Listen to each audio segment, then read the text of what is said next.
दोस्तों नमस्कार, स्वागत है आपका हमारे PC tech talk YouTube channel पर। दोस्तों सिविल इंजीनियर्स स्टूडेंट और प्रोफेशनल्स के लिए ऑटोकैड और रिविट में स्मूथ काम करना बहुत ज्यादा जरूरी होता है, जिसके तहत 3D models, rendering, large drawing और मल्टीटास्किंग में पीसी हैंग नहीं होना चाहिए। इस बात का ख्याल रखना बहुत ज्यादा जरूरी होता है। तो आज के इस वीडियो के अंदर हम लोग 50,000 के बजट में एक बेस्ट पीसी बिल्ड बनाने वाले हैं, जिसके अंदर ऑटोकैड, रिविट, स्टार्ट प्रो और लाइट रेंडरिंग के लिए बिल्कुल परफेक्ट हो। हर कंपोनेंट बिल्कुल सिंपल लैंग्वेज में हम लोग समझेंगे, ताकि हर किसी को समझ में आए कि उनके लिए क्या सही होने वाला है, और साथ में ही समझेंगे कि ये बेस्ट क्यों है और कैसा परफॉर्मेंस मिलेगा। ये सारी डिटेल्स में हम लोग बात करेंगे, समझेंगे। चलो समझते हैं। वीडियो पसंद आती है तो प्लीज वीडियो को लाइक करें, और चैनल पर पहली बार है तो चैनल को सब्सक्राइब करें, क्योंकि इस तरह की तमाम वीडियोस हम लोग लेकर के आते रहते हैं। और कमेंट करके जरूर बताएं कि आपका बजट क्या है और कौन सा सॉफ्टवेयर आप चलाते हो, ताकि उसके एवज में वीडियो बनाई जा सके। बाकी सभी की टेस्टिंग वीडियो देखना है तो बाबा टेक रिव्यू चैनल पर जाओ, वहां पर एक से एक वीडियोस हम लोग लगातार दे रहे हैं। तो आइए दोस्तों समझते हैं। सबसे पहले समझते हैं सिविल इंजीनियर वर्क के लिए क्या होना चाहिए, क्या क्या होना चाहिए। ऑटोकैड और रिविट दोनों में strong single core CPU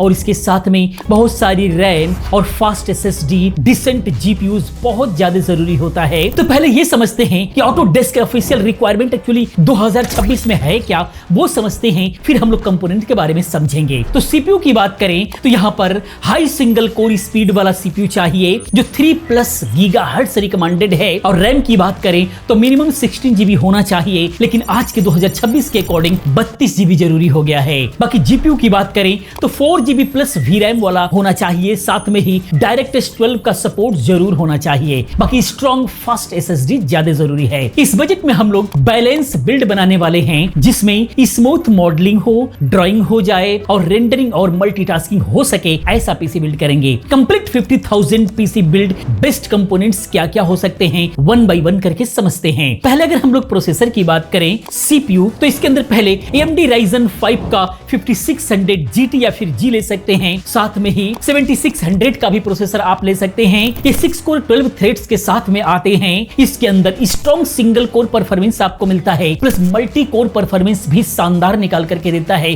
budget के अकॉर्डिंग अगर देखा जाए तो, जिसकी वजह से रिविट और ऑटोकैड में जो है बिल्कुल स्मूथ मॉडलिंग होती है। बेस्ट वैल्यू ये जो है देता है आपको इस बजट के अंदर। बाकी इसका अल्टरनेटिव अगर आप इंटेल में जाना चाहते हैं तो इंटेल की तरफ से i5 13400 या फिर 14400 ले सकते हैं। अगर आपका बजट अलाउ करता है तो आप ले सकते हैं। ये थोड़ा सा महंगा पीसी बिल्ड होगा। बाकी मदरबोर्ड की बात करें तो अगर आप राइजन की तरफ जाते हैं तो B550 लेंगे AMD के लिए, और इंटेल की तरफ जाते हैं तो B760 मदरबोर्ड आपको लेना होगा। दोनों के अंदर वाईफाई वाला सेलेक्ट करें, आपके लिए बेहतर होगा। तो अगर आप राइजन के साथ जाते हैं तो DDR4 पर ही आपको रहना होगा, लेकिन इंटेल की तरफ जाते हैं तो वहां पर आपको दोनों ही प्लेटफॉर्म मिल जाते हैं, DDR4 वाला और DDR5 वाला। लेकिन बेहतर होगा कि आप DDR5 प्लेटफॉर्म की तरफ जाएं। थोड़ा सा महंगा जरूर होगा अगर इंटेल की तरफ जाते हैं तो, लेकिन वो फ्यूचर प्रूफ होगा, अपग्रेड्स होता रहेगा। बाकी M.2 का स्लॉट जरूर होना चाहिए और अच्छी VRM सेक्शन जरूर होना चाहिए, यानी कि VRM पर हीट सिंक वगैरह आप देख लें, ताकि आप हैवी लोड देते हैं अगर तो हीट वगैरह का प्रॉब्लम ना हो।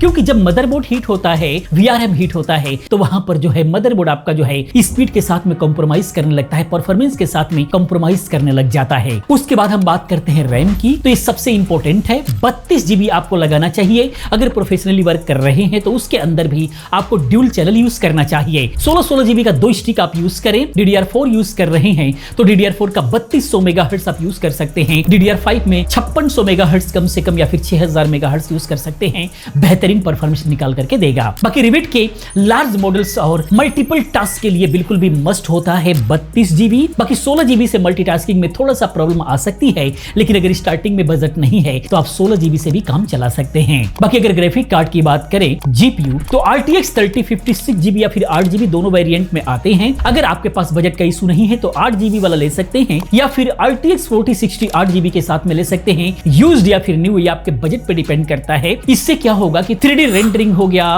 व्यू पोर्ट नेविगेशन और शट डाउन के लिए बहुत ही अच्छा रहेगा। बाकी एनवीडिया बेटर है ऑटोडेस्क सर्टिफिकेशंस के लिए, इसीलिए अगर आप इन सारे काम के लिए लेना चाहते हैं तो एनवीडिया आपके लिए बेस्ट हो सकता है। बाकी स्टोरेज की बात करें तो इस पीसी के लिए 1 TB NVMe Gen 4 वाली SSD कम से कम जरूर होना चाहिए, ताकि आपके सारे जितने भी वर्क करने के लिए आपके फाइल्स वगैरह हैं वो सारे के सारे आपके जो है एक ही SSD के अंदर होगा तो बहुत ही फास्ट वर्क करेगा। और SSD आप सैमसंग WD या फिर क्रूसियल का ले सकते हैं। एक बेहतर SSD आप इसके लिए बाय करें। इससे फास्ट लोडिंग होगा और बड़े बड़े प्रोजेक्ट की जो फाइल है वो भी बहुत ही जल्दी लोड हुआ करेगी। बाकी कैबिनेट, पीएससी और कूलिंग की बात करें तो एक अच्छा सा एयर फ्लो वाला कैबिनेट ले 2000 से 4000 के बीच में मिल जाता है और कम से कम 550 वाट की आप पावर सप्लाई 80+ ब्राउन्ज वाला ले।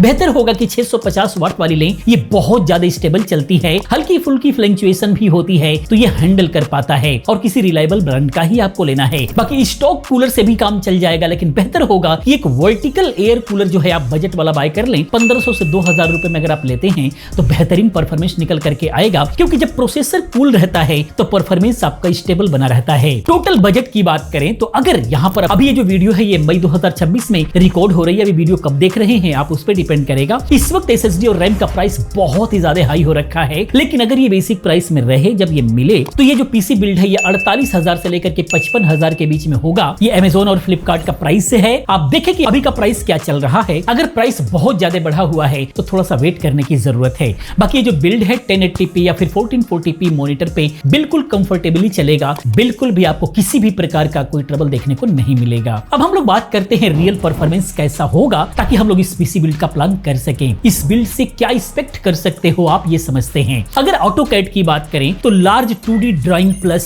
3D मॉडल्स जो है बिल्कुल स्मूथली चलेगा, आपको कहीं भी लैग फील नहीं होगा। और रिविट में मीडियम टू लार्ज प्रोजेक्ट जैसे बिल्डिंग्स हो गया, जैसे स्ट्रक्चर्स वगैरह हो गया, इन सब के अंदर फास्ट नेविगेशन और रेंडरिंग होगा, कहीं भी ट्रबल नजर नहीं आएगा। बाकी मल्टीटास्किंग के अंदर क्रोन plus Revit plus AutoCAD plus Excel सब कुछ एक साथ बिल्कुल भी स्मूथली चलेगा। रेंडरिंग की बात करें तो लाइट रेंडरिंग जैसे एंडस्केप हो गया, ल्यूमियन बेसिक हो गया, बिल्कुल पॉसिबल होगा, बिल्कुल भी आपको दिक्कत नहीं आएगी। थर्मल्स की बात करें तो अच्छे कूलिंग से लॉन्ग हर्स में भी ठंडा रहता है, अच्छा परफॉर्मेंस देता है। फ्यूचर प्रूफिंग की बात करें तो 2 से 3 साल तक बिल्कुल कंफर्टेबल रहने वाला है, आपको सोचने की जरूरत नहीं है। बाद में रैम एंड जीपीयू को अपग्रेड कर सकते हैं और बेहतरीन परफॉर्मेंस निकल करके आ जाएगा। Buying tips and extra advice की बात करें, सबसे पहले इंपॉर्टेंट टिप्स की बात करें तो हमेशा ड्यूल चैनल रैम ही आप यूज करो। 16 जीबी यूज कर रहे हो तो 8 जीबी का यूज करो, 32 जीबी यूज कर रहे हो तो 16 जीबी का यूज करो। जब दोनों ही चैनल यूज होते हैं तो पीसी का परफॉर्मेंस नेक्स्ट लेवल का निकल करके आता है। ओरिजिनल विंडोज 11 ही आपको इंस्टॉल करना चाहिए, बग्स कम आते हैं और प्रॉपर बेहतरीन परफॉर्मेंस निकल करके मिलता है। बाकी एनवीडिया स्टूडियो ड्राइवर्स यूज करो, कैड के लिए बहुत ही बेटर रहता है। बाकी ऑफर्स और बैंक डिस्काउंट से जो है आप अपने बजट को बचा सकते हो। अगर सेल्स वगैरह का ध्यान देते हो तो उस वक्त बहुत अच्छा फायदा हो सकता है। बाकी ट्रस्टेड सेलर से ही आपको लेना चाहिए, वारंटी जरूर चेक करना है आपको। बाकी अगर बजट कम है तो 16 जीबी रैम से जो है आप शुरू कर सकते हो, बाद में आप उसको अपग्रेड कर सकते हो। अगर थोड़ा सा एक्स्ट्रा बजट है तो RTX 4060 के साथ में इन्वेस्ट करो, बेहतरीन परफॉर्मेंस निकल करके आएगा। और 2 TB SSD लगा लेते हो तो और मजा आ जाएगा। बाकी बिल्ड स्टूडेंट्स और जूनियर इंजीनियर्स के लिए बहुत ही परफेक्ट है। परफॉर्मेंस और प्राइस दोनों ही बैलेंस बना करके है, जिसकी वजह से आपका काम भी चल जाएगा और बजट भी बहुत ज्यादा आपको खर्च नहीं करना पड़ेगा। तो दोस्तों ये था 50,000 के अंदर आने वाले सिविल इंजीनियर्स के लिए पीसी बिल्ड। ऑटोकैड और रिविट के लिए बेहतरीन पीसी हो सकता है ये। उम्मीद है कि आपको क्लियर हुआ होगा। आपका बजट कितना है और कौन सा सॉफ्टवेयर आप यूज करना चाहते हो, कौन सा सॉफ्टवेयर चलाना है आपको, आप कमेंट में बताओ, हम उसका रिप्लाई देने की कोशिश करेंगे। जरूरत पड़ी तो और उसके हिसाब से बिल्ड लेकर के आएंगे। बाकी वीडियो हेल्पफुल लगा है तो प्लीज लाइक करो, शेयर करो, चैनल को सब्सक्राइब करो, क्योंकि इस तरह की तमाम वीडियोस मैं लेकर के आता रहता हूं। मिलते अगले वीडियो में किसी और अच्छी इंफॉर्मेटिव वीडियो के साथ में। पूरी वीडियो देखने के लिए, चैनल को सब्सक्राइब करने के लिए आप सभी का बहुत बहुत धन्यवाद।